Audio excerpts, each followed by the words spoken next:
Hi అండి. నమస్తే. నా పేరు శేషకుమారి. మా ఛానల్ ఎర్ర గార్డెన్స్‌కి స్వాగతం అండి. ఎలా ఉన్నారు అందరూ? బాగున్నారా? మీరందరూ కూడా విత్తనాల కోసం వెయిట్ చేస్తూ ఉంటారని నాకు తెలుసు. అందుకనే ఈ వీడియో షూట్ చేస్తున్నానండి. శ్రీశైలం సేవకెళ్ళొచ్చానండి. దానివల్ల కొంచెం మీ అందరికీ విత్తనాలు పంపిస్తానని ప్రామిస్ చేశాను కదా! అది కొంచెం లేట్ అవుతుందండి. ఆ ప్రాసెస్ లేట్ అవుతుంది. ఎందుకంటే నాకు మెయిల్‌లోనూ చాలా వచ్చేస్తున్నాయి మెసేజెస్. అలాగే యూట్యూబ్ ఛానల్‌లో కూడా చాలా మెసేజెస్ వస్తున్నాయి. ఇలా మేడం మీకు విత్తనాలు పంపిస్తానన్నారు. పంపించారా? పోస్ట్ చేశారా? అని చెప్పేసి పంపిస్తానండి. తప్పకుండా పంపిస్తాను. ఎందుకంటే ఈ శ్రీశైలం సేవకి వెళ్ళడం ఇదంతా జరుగుతుందని మాకు ముందుగానే ఇంచుమించు ప్లాన్ చేసుకుంటాం కదండీ! అందుకనే నేను ఆ విత్తనాలన్నీ కూడా సెపరేట్ చేయడం, కొన్ని కవర్స్ నేను పోస్ట్ చేయడం, అది నేను వీడియో కూడా రిలీజ్ చేసి పెట్టాను కదండీ! ఆల్రెడీ మీరు చూసే ఉంటారు. ఎందుకంటే అసలు పనంటూ మొదలు పెడితే మెల్లిగా తర్వాత స్టెప్స్ జరుగుతాయి కదా! అందుకని చెప్పేసి నేను శ్రీశైలం వెళ్ళే ముందు చాలా బిజీగా ఉన్నానండి. అంత బిజీ షెడ్యూల్‌లో కూడా మీకు ఒక బ్యాచ్ విత్తనాలు పంపించేస్తే మెల్లిగా ఆ తర్వాత బ్యాచెస్‌కి పంపడానికి అవుతుంది కదా! అని చెప్పేసి నేను అంత బిజీ షెడ్యూల్‌లో కూడా విత్తనాలన్నీ సెపరేట్ చేసుకోవడం, అవి ఎన్నున్నాయి ఏంటి అని ఇలాగ డైరీలో మీకు ఆల్రెడీ నేను చూపించాను. ఏ విత్తనాలు ఎన్ని ప్యాకెట్స్ వచ్చినాయి ఏంటి అని ఇలాగ మెన్షన్ చేసుకునండి. అవన్నీ వాటికన్నిటికి నంబరింగ్ ఇచ్చుకోవడం, ఈ ప్యాకెట్స్ మీద కూడా నంబరింగ్ చేసుకోవడం, ఇవన్నీ ఆల్రెడీ నేను ఫినిష్ చేసేసే ఉంచాను. అలాగే కొన్ని కవర్స్ పైన కూడా అడ్రస్ రాసేసామండి. ఇదిగోండి, ఇవన్నీ కూడా అలాగ అడ్రస్లు రాసేసినవి. అంటే ఇవి వెయిట్ తగ్గించడం కోసం ఆఫ్ చేసేలాగా ఒకవైపే అడ్రస్లు రాసామన్నమాట. అంటే వెయిట్ అది ఎలా పడుతుంది, ఎన్ని కవర్కి ఎన్ని వస్తాయి ఏంటి అన్నది మాకు లెక్క తెలియాలి కదా! అన్నీ సెట్ చేసేసాము. కాకపోతే ఇప్పుడు ఇవన్నీ కూడా అన్ని విత్తనాలు అందరికీ ఇవ్వడం కుదరదు కదండి, తెలిసిందే కదా! అందుకని అందరికీ తప్పనిసరిగా వైజయంతిమాల విత్తనాలు, అలాగే గోస్ట్ పెప్పర్, అదేనండి భూత్ జోలోక్య, దెయ్యం మిరపకాయ, ఈ ప్యాకెట్స్ మాత్రం కంపల్సరీ వస్తాయి. మిగిలినవి అటు ఇటు అవుతాయండి. వీలైతే మీ మెసేజెస్లో ఆ ఫ్లవర్ ప్లాంట్స్ అవి మాకు కనుక మెన్షన్ చేస్తే అవి వేయడానికి ప్రయత్నం చేస్తాము. ఇవి కూడా ఈ కవర్స్ అన్నీ కూడా phone number, pin code number ఉన్న వాళ్ళకి ఫస్ట్ ప్రిఫరెన్స్ ఇస్తున్నామండి.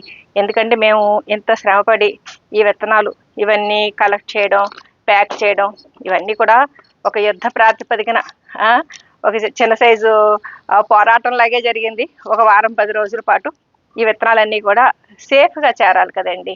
మనకి పిన్ కోడ్ లేకపోయినా, ఫోన్ నెంబర్ లేకపోయినా ఆ కవర్స్ మిస్ అయిపోతాయి, ఎంత రిజిస్టర్ పోస్ట్లో పంపిస్తున్నా. కాబట్టి అవి కూడా మేము చూసుకుంటాం. చూసుకుని అలాగ అడ్రస్లో మనకి phone number, pin code number ఉన్న వాళ్ళకి ఫస్ట్ ప్రిఫరెన్స్ అనమాట. అలాగే ఇప్పుడు మెయిల్స్ అయితే చాలా చాలా వచ్చేసినాయండి. వచ్చిన వాళ్ళందరికీ పంపడం అంటే చెప్పాను కదా, నేను ఒక దాన్ని చేసుకోవాలి. ఇంట్లో వాళ్ళు చేసుకోమ్మా, నచ్చిన పని నువ్వు చేసుకోమ్మా అని పర్మిషన్ ఇచ్చారు. అంతేగాని వాళ్ళు మాత్రం ఎంతవరకు హెల్ప్ చేస్తారండి? వాళ్ళు చేయలేరు కదా, ఎవరి పనులు వాళ్ళకే ఉంటాయి కదా. నా ఆనందం నాది, నా ఇంట్రెస్ట్ తోటి నేను చేస్తున్నాను. కాబట్టి దీంట్లో ఉన్న బరువు బాధ్యతలన్నీ నేనే మొయ్యాలి. ఒక పక్కన ఇల్లు చూసుకుంటూ, హౌస్ వైఫ్ అంటే తెలిసిందే కదండి, ఇంట్లో వంట పని, ఆ పని, ఈ పని చాలా ఉంటాయి. వాటితో పాటు గార్డెన్, టెర్రస్ గార్డెన్ మా వారు చాలా వరకు హెల్ప్ చేస్తారు టెర్రస్ గార్డెన్లో. అయినా కానీ నేను చూసుకోవాల్సింది నేను చూసుకోవాలి కదా. అలాగే యూట్యూబ్ ఛానల్ రన్ చేస్తున్నా. మీ అందరికీ నేను ఆ రకంగానే కదా పరిచయం అయ్యాను. ఇవన్నీ చేసుకుంటూ మధ్యలో ఈ విత్తనాలు, ఈ విత్తనాలు కూడా నేను పంపిస్తాను. ఎందుకంటే అవన్నీ కరెక్ట్గా ప్యాక్ చేయడం, వెయిట్ చూసుకోవడం, మళ్ళీ పోస్ట్ ఆఫీస్కి వెళ్ళడం, అంతా రిజిస్టర్ పోస్ట్ చేయడం, ఇదంతా కూడా మీ అందరికీ అనుభవమే కదా, అర్థం చేసుకుంటారని నేను ఇప్పుడు ఈ వీడియో షూట్ చేస్తున్నాను. అదండి. కాబట్టి మీరు ఆల్రెడీ నాకు మెయిల్ చేసిన వాళ్ళు కంగారు పడద్దు. నెక్స్ట్ ఇంకొకటి చిన్న రిక్వెస్ట్ అండి. నేను ఇది ఒక నా గార్డెన్లో విత్తనాలు మీ ఇంట్లో కూడా చక్కగా విరబోయాలి అని చిన్న ఆశతోటి నేను చేస్తున్న పని ఇది.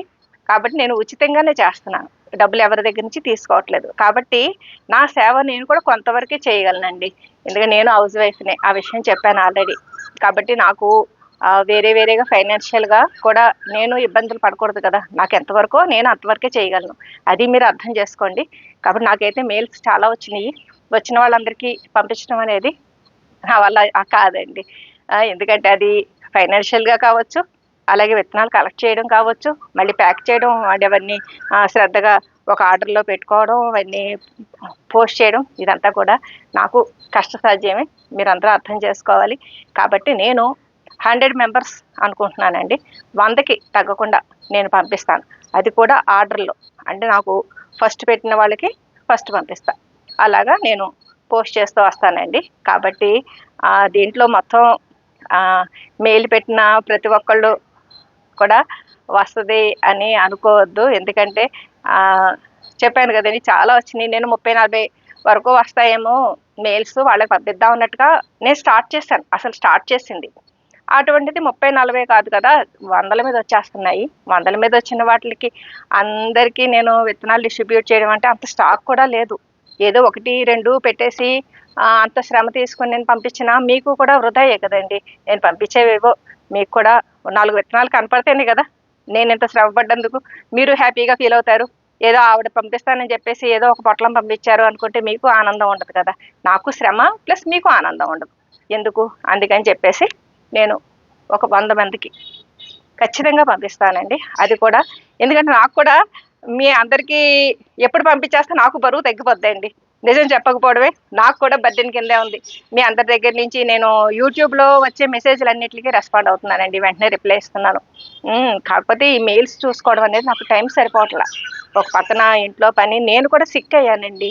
ముందు ఈ శ్రీశైలం సేవకి వెళ్ళానని చెప్పాను కదా, శ్రీశైలం శివయ్య కబుర్లు మీకేం చెప్పలేదు నేను. ఆ శ్రీశైలం సేవ అయితే చాలా చాలా బాగా జరిగిందండి. అసలు నేను ఊహించలేదు నా లైఫ్లో శ్రీశైలం దర్శనం చేసుకోవడం అనేది మనకి చాలా సంతోషకరం. అటువంటిది ఇలా సేవా కార్యక్రమాల్లోకి నేను వెళ్తానని, అక్కడ పాల్గొంటానని అసలు నేను కల్లో కూడా ఊహించలేదు. అటువంటిది ఆ దైవలీల యాదృచ్ఛికంగా నాకు అవకాశం వచ్చింది. అవకాశం వచ్చిన దానికి ఇంట్లో వాళ్ళు కూడా సరే ఎంతసేపు ఆ గార్డెన్ వాటిల్లో వీటిల్లో బిజీగా ఉంటున్నావు, వెళ్ళు అని చెప్పేసి వాళ్ళు కూడా అనడంతో మహాశివరాత్రి రోజున ఆ శివయ్య సన్నిధిలో ఉండడం, అక్కడ ఒక వారం పాటు సేవ చేసుకునే అదృష్టం నాకు రావడం చాలా చాలా అదృష్టంగా భావిస్తున్నాను నేను. అందువల్లే మీ అందరికీ కూడా ఇప్పుడు ఈ గ్యాప్ వచ్చింది. కాబట్టి మీరు కూడా అర్థం చేసుకొని నాకు సహకరిస్తారని నేను ఇప్పుడు ఈ వీడియో షూట్ చేస్తున్నాను. ఇక శ్రీశైలం కబుర్లు అయితే ఆల్రెడీ అక్కడ ఒక దుంప గడ్డ చూపించాను కదండి, భూచక్ర గడ్డ అని, అది నేను పోస్ట్ చేశాను. ఎందుకంటే నేను ఫోన్ కూడా తీసుకెళ్ళలేదండి. ఫోను తీసుకెళ్ళిన దగ్గర నుంచి అక్కడ ఎలా ఉంటాయి, ఎందుకంటే కొంచెం సౌకర్యాలు ఉండవని ముందుగానే చెప్పారు మాకు. మమ్మల్ని తీసుకెళ్లే వాళ్ళు, ఆ టీమ్ లీడర్ వాళ్ళు చెప్పారనమాట. అక్కడ మీరు సౌకర్యాలు ఎక్స్పెక్ట్ చేయకండి, అలాగే డ్యూటీస్ కూడా మీకు ఈ టైం అని అనుకోవద్దు, ఏ టైంలో అయినా ఉండొచ్చు. అలాగే మీకు వెహికల్స్ కూడా, ఎందుకంటే శ్రీశైలం అంటే మహాశివరాత్రికి ఎంత రద్దీగా ఉంటుందో మనందరికీ తెలిసిందే కదా. అలాగా ఆ రద్దీ కూడా ఎక్కువగా ఉంటుంది. కాబట్టి మీరు అవి కూడా పరిగణలోకి తీసుకుని సిద్ధమైతేనే రండి అన్నారు. మనకి అవకాశం దొరకడమే అదృష్టం. అటువంటిది ఎప్పటిలాగే ఇంట్లోలాగే కంఫర్ట్స్ ఉండాలి, లేదంటే నేను ఇలాగే రెస్ట్ తీసుకోవాలంటే అవ్వదు కదా. ఆ రకంగా అన్నిటికీ సిద్ధపడి మేమందరం కూడా బయలుదేరాము. చాలా చాలా ఆనందంగా, చాలా తృప్తిగా మేము అక్కడ సేవ చేయగలిగాము. అలాగే ఆ శివయ్య దర్శనం కూడా చాలా చక్కగా జరిగిందండి. అక్కడ కొన్ని కొన్ని విశేషాలు అయితే మొదటిసారి నాకు తెలియడం, అది ఆ గుడిలో ఏ గుడిలోనూ లేనట్టు బాగా అలంకరణ ఉంటుందని, ఇలా చాలా విశేషాలు తెలిసినాయి. నేను ఫోన్ తీసుకెళ్ళలేదని చెప్పాను కదండి, ఎందుకంటే అక్కడ సిగ్నల్స్ ప్రాబ్లం రావచ్చు, లేదంటే ఛార్జింగ్ పెట్టుకోవడానికి ప్రాబ్లం రావచ్చు. ఇవన్నీ అయినా ముందు ఆ ఫోన్ అనేది కొన్నాళ్ళ పాటు దూరంగా ఉండాలి. ఎందుకంటే నిత్యం ఈ యూట్యూబ్ ఛానల్లో అప్లోడ్ చేసుకోవడము, లేదంటే వీడియో షూట్ చేసుకోవడము, లేదంటే వాట్సాప్ మెసేజ్లు చూసుకోవడం, వీటిలన్నిటికి దూరంగా ఆ శివయ్య సన్నిధిలో ఉండాలి అన్న ఉద్దేశంతో కొంత నేను ఫోన్ ఇంట్లో వదిలేస్తానండి. వదిలేయడంతో అంటే ఆల్రెడీ నేను షెడ్యూల్ ప్రకారం వీడియోస్ రిలీజ్ చేసేలాగా పెట్టేశాను అనమాట. అందువల్ల మీకు వీడియోస్ వస్తూనే ఉన్నాయి. ఇక వచ్చాక కొంచెం నీరసం అయిపోయానండి. ఎందుకంటే అక్కడ ఫుడ్ అది సరిగ్గా మనకి అందుబాటులో ఉండదు కదండి టైంకి. నెక్స్ట్ ఆ షెడ్యూల్ కూడా ఒక్కొక్కటి దగ్గరగా వచ్చినాయి సేవలు, ఒక్కొక్కటి దూరంగా వచ్చినాయి. ఇలా రకరకాలుగా రావడం. హాస్పిటల్‌లో చేసినప్పుడైతే నేను చాలా చాలా హ్యాపీగా ఫీల్ అయ్యాను. నడకదారిలో నడిచొచ్చారండి. నడకదారి కాదు, రోడ్డు మీద నడిచొచ్చారండి వందల కిలోమీటర్ల నుంచి భక్తులు. ఆ శివయ్య నామస్మరణతోటి. ఇక ఆ శ్రీశైలం అయితే శివరాత్రి పర్వదినాల్లో శివనామస్మరణతోటి చాలా చాలా అసలు మనకి అది నాకైతే అదృష్టమేమో అనిపించింది. నేను మహాశివరాత్రికి శ్రీశైలం ఆ ప్రదేశంలో ఉండగలగడం. ఇక అక్కడి గుర్తుగా నేనేం తెచ్చుకున్నానో కూడా అవి కూడా మీకు చూపిస్తాను. ముఖ్యంగా నేను ఎందుకు చెప్తున్నానంటే ఇదంతా ఈ బిజీ షెడ్యూల్లో కొంచెం ముందు నుంచి కూడా ఇవన్నీ ఇంట్లో పనులు వీటితోటి కొంచెం సిక్ అయ్యానండి. దాంతోటి అంత బిజీలోనూ నేను పోస్ట్ చేసేస్తే బయలుదేరాను. అక్కడికి వెళ్ళాక కొంచెం ప్రయాణం రాజమండ్రి నుంచి శ్రీశైలం అంటే చాలా కష్టం అండి. ప్రయాణం బస్సులే ఉంటాయి. ఆ బస్సుల్లో 12 అవర్స్. వెళ్ళేటప్పుడైతే బస్సు అస్సలు బాలేదు. దాంతో మరీ టైర్డ్ అయిపోయాం మేము. అక్కడ దిగాక అక్కడ సౌకర్యాలు అనేది మనం అవేమి ఎక్స్పెక్ట్ చేయకూడదు. అటువంటి మనం ఆ సన్నిధికి సేవ చేసుకోవడం కోసం వెళ్ళాము. ఆ సేవలోనే ఉన్నాము. వీలైనంత వరకు అక్కడ నేను వీడియోస్ కూడా ఫ్రెండ్స్ ద్వారానో లేదంటే మాతో పాటు చేసే సేవకుల ద్వారానో చిన్న చిన్న వీడియోస్ అంటే కొన్ని జ్ఞాపకంగా మిగలాలి కదా అన్నట్టుగా కొద్దిగా వీడియోస్ తీశాను. అవన్నీ కూడా నిదానంగా నేను ఈ శివరాత్రి సేవలు మేము ఎలా చేసాము ఏంటి అన్నది త్వరలోనే నేను అప్లోడ్ చేస్తాను. ఇక శివయ్య సన్నిధి నుంచి నేనేం తెచ్చుకున్నానో చూపించనండి మీకు.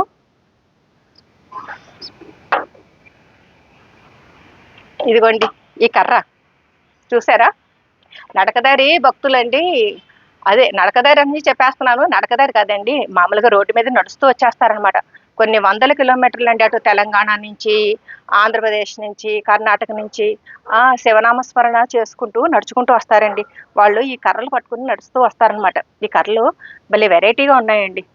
ఇవన్నీ అక్కడ ట్రైబల్స్ కొండెక్కే ముందు కొండ దిగువన 50 రూపాయలకు ఒక్కొక్క కర్ర అమ్ముతారటండి. వాళ్ళు కొండెక్కేసాక ఓ పక్కన పడేస్తారనమాట.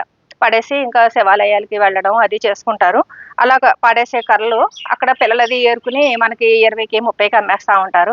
నాకైతే హాస్పిటల్లో నేను అక్కడ సర్వీస్ చేస్తున్నప్పుడు అండి ఒక అమ్మాయి నాకు ఇచ్చిందనమాట ఈ కర్ర. అలాగే రోడ్డు పక్కన ఒక అబ్బాయి అమ్మేస్తూ ఉంటే నేను ఈ కర్ర తీసుకున్నాను. అలాగా ఈ శ్రీశైలం జ్ఞాపకంగా నేను ఈ కర్ర తెచ్చుకున్నానండి. ఇది పైన పాము పడగలాగా ఇదంతా వెదురండి. వేరునే ఇలా మలిచినట్టున్నారు. వెదురు బొంగు ఉంటుంది కదా, ఈ భూమిలో నుంచి వచ్చే వేరుని ఇలా హ్యాండిల్ లాగా సెట్ చేశారనమాట వీళ్ళు. వీళ్ళు తమాషాగా చేశారండి. ఒక్కొక్క దానికైతే హ్యాండిల్ నీట్గా ఉంది, ఒక్కొక్క దానికి ఇలా చిన్న చిన్నగా ఉంది.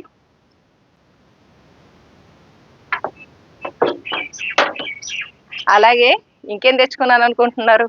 శ్రీశైలం దగ్గర నుంచి నేను 2 రాళ్ళు తెచ్చానండి. ఇదేమో పాతాళగంగ దగ్గర నుంచి, ఇదేమో అక్క మహాదేవి గుహల నుంచి. ఈ రాళ్ళు మీద నేను శ్రీశైలం ప్రాజెక్ట్ ఉంటుంది కదండి, అది పెయింట్ చేద్దాము అని చెప్పేసి అనుకుంటున్నాను అనమాట. ఎందుకంటే నేను పెయింట్స్ అవి వేస్తానండి. అటు ఆయిల్ పెయింట్స్ కానీ లేదంటే ఫ్యాబ్రిక్ పెయింట్స్ ఇవన్నీ వేస్తాను. దాంతో ఒక జ్ఞాపకం కింద శ్రీశైలం టూర్ గుర్తుంటుంది అన్నట్టుగా ఈ రాళ్ళు కలెక్ట్ చేశారనమాట. వీటి మీద అందంగా పెయింట్ చేశాక అవి కూడా చూపిస్తాను. ఇక మా గార్డెన్లో కృష్ణయ్య కోసం అలాగే లక్ష్మీదేవి విగ్రహాలు 2 పెట్టామండి. ఆ విగ్రహాల కోసం కూడా నేను దండలు తెచ్చానండి. కృష్ణయ్య కోసం ఈ దండ, అలాగే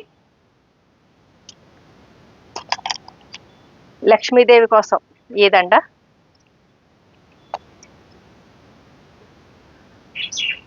ఇంకో చిన్న దండ కూడా తెచ్చాను. ఇది అవసరమైతే కృష్ణయ్యకి 2 దండలు, లేదంటే లక్ష్మీదేవికి వేయడం ఏదో చెయ్యాలి. ఇలాగా ఈ శ్రీశైలం సేవకి వెళ్ళి రావడం వల్ల మీకు కొంచెం విత్తనాలు పంపడం లేట్ అయిందండి. వేరేగా ఏమనుకోవద్దు. త్వరలోనే మొత్తం నా దగ్గర ఉన్న విత్తనాలన్నీ కూడా మీకు పోస్ట్ చేసేస్తాను. ఈ వీడియో పైన మీ అభిప్రాయాలు కామెంట్ సెక్షన్లో తెలియజేయండి. సర్వే జన సుఖినో భవంతు. Please like, subscribe my channel.